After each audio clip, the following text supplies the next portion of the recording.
झंझारपुर प्रखंड को लेकर लगातार सवाल उठाए जा रहे हैं। कहीं ना कहीं प्रमुख और वीडियो के आपसी तालमेल को लेकर एक बहुत बड़ा मुद्दा बताया जा रहा है। क्या कहना चाहेंगे सर, अफवाह इस तरह की है? मुद्दा क्या है, मैं यही जानना चाहता हूँ। ये पहले आप क्लियर करें कि क्या मुद्दा है।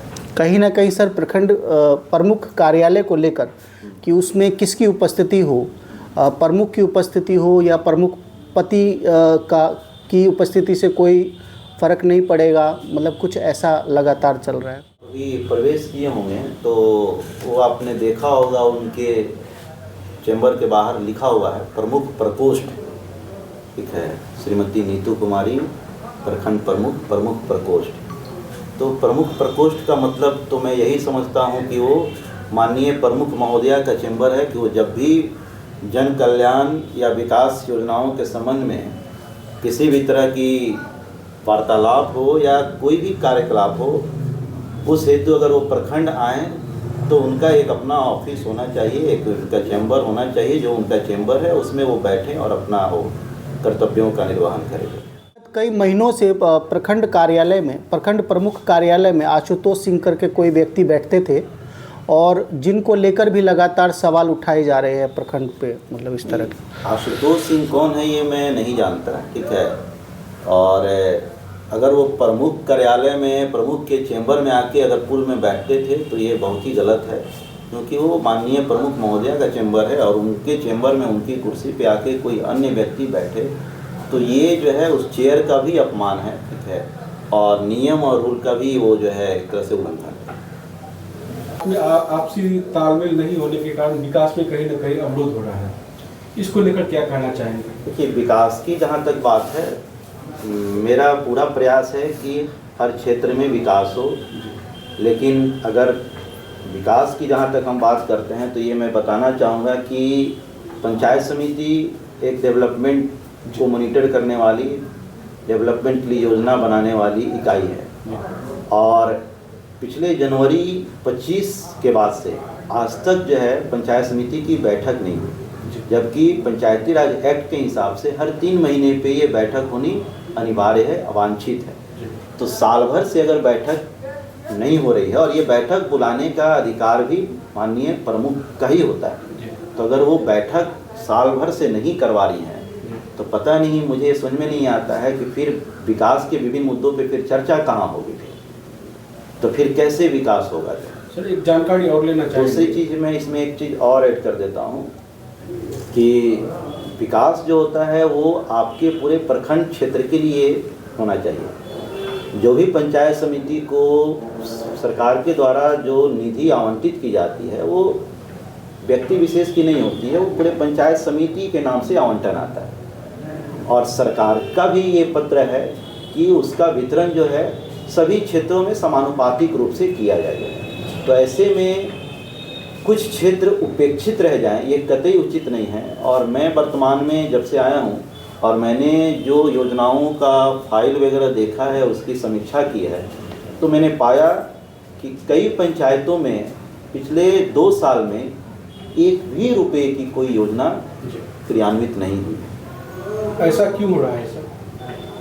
अब ऐसा क्यों हो रहा है ये तो मैं बताने में अभी असमर्थ हूँ कि ऐसा क्यों किया गया, लेकिन ये जरूर है कहीं ना कहीं सौतेला व्यवहार क्या है। हाँ, ये कह सकते हैं कि उन क्षेत्रों को अगर छोड़ा गया है तो निश्चित रूप से जिन समिति के क्षेत्रों को छोड़ा गया है, निश्चित रूप से उन समिति के साथ जो है माननीय प्रमुख महोदया का कोई तालमेल नहीं रहा होगा जो है, इसीलिए उन क्षेत्रों में जो है योजना अगर चयनित भी हुई तो क्रियान्वित नहीं हुई जो है। तो मेरा ये देखने का काम है कि वर्तमान में जहाँ पे जिन क्षेत्रों में योजनाएं नहीं चली, जहाँ विकास का कोई काम नहीं हुआ, वहाँ अब कम से कम जो है जो बचा हुआ समय है इस समिति का, उसमें उन क्षेत्रों में काम। तो सर क्या इस मुद्दे की जानकारी वरीय पदाधिकारी को भी दी गई? नहीं, अभी इस मुद्दे की जानकारी वरीय पदाधिकारी को नहीं दी गई है, ठीक है, लिखित रूप में ऐसा कुछ अभी जो है नहीं किया गया है। और मेरा प्रयास था कि सबसे पहले सदन में इस मुद्दे को रखा जाए और इसीलिए मैंने दिसंबर माह में ही अपने एक पत्र के द्वारा माननीय प्रमुख महोदया से अनुरोध किया था कि आप सदन की बैठक निर्धारित करें, लेकिन लगभग 1 माह बीत गया, अभी तक उनके द्वारा बैठक की तिथि निर्धारित नहीं की गई। तो एक बार फिर से स्मारक पत्र मैं दूंगा उन्हें बैठक की तिथि निर्धारित करने के लिए। अगर फिर भी उनके द्वारा बैठक की तिथि निर्धारित नहीं की जाती है तो जो एक्ट कहता है पंचायती राज एक्ट, उसके अनुरूप आगे कार्रवाई की जाएगी। सर, कितने पंचायत समिति सदस्य का क्षेत्र होगा जहां विकास नहीं हुआ? कुछ जो मेरी जानकारी है, मैं एक मतलब एग्जैक्ट मुझे लगभग मैं बता दूंगा कि 5 और 6 पंचायत ऐसे हैं जहाँ पे मतलब कोई भी जो है पिछले 2 साल में पंचायत समिति की तरफ से कोई योजना नहीं चली। आगे का कुछ रणनीति बताएंगे सर? इसमें हमारी कोई रणनीति नहीं है। मैं जो सरकार की तरफ से जो गाइडलाइन है, रूल है, उसके हिसाब से काम करूंगा। और सबसे पहले मैं यही चाहता हूं कि सदन में इस बात को रखा जाए, और इसीलिए मैंने अनुरोध भी किया है माननीय प्रमुख महोदय से कि आप बैठक की तिथि निर्धारित करें, जो उनके द्वारा अभी तक नहीं की गई है। तो फिर से मैं प्रयास करूँगा कि बैठक की तिथि निर्धारित हो ताकि ये सारी बातें सदन में रखी जा सके। अगर मान लिया जाए अगर बैठक में वो उपस्थित नहीं होंगे, उसके बाद क्या किया जाए? देखिए, उसका नियम है कि अगर कोरम पूरा हो गया और माननीय प्रमुख महोदया नहीं भी हैं तो उप प्रमुख अगर उपस्थित है तो उप प्रमुख बैठक की अध्यक्षता करेंगे। सर, एक चीज़ और जानकारी के लिए, अगर कोई प्रमुख बैठक बुलाए ही नहीं, वैसे स्थिति में क्या? वैसे स्थिति में रूल कहता है कितना दिन तक? नहीं, उसमें देखिए समय का ये कि नॉर्मली जो है जो पत्र गया और उसके आलोक में उनको बैठक की तिथि निर्धारित करनी होती है, उसमें समय की इतने दिन के अंदर ही बैठक बुला लेना है, ऐसा बहुत कंक्रीट नहीं है। ठीक है, क्योंकि ये सामान्य बैठक है, लेकिन आमतौर पर ये माना जाता है कि सामान्य बैठक जो है आपको जो है इस तरीके से सूचित किया जाना चाहिए प्रमुख महोदया के द्वारा, ताकि 7 दिन का कम से कम जो नोटिस पीरियड होता है सूचना देने का वो रहे।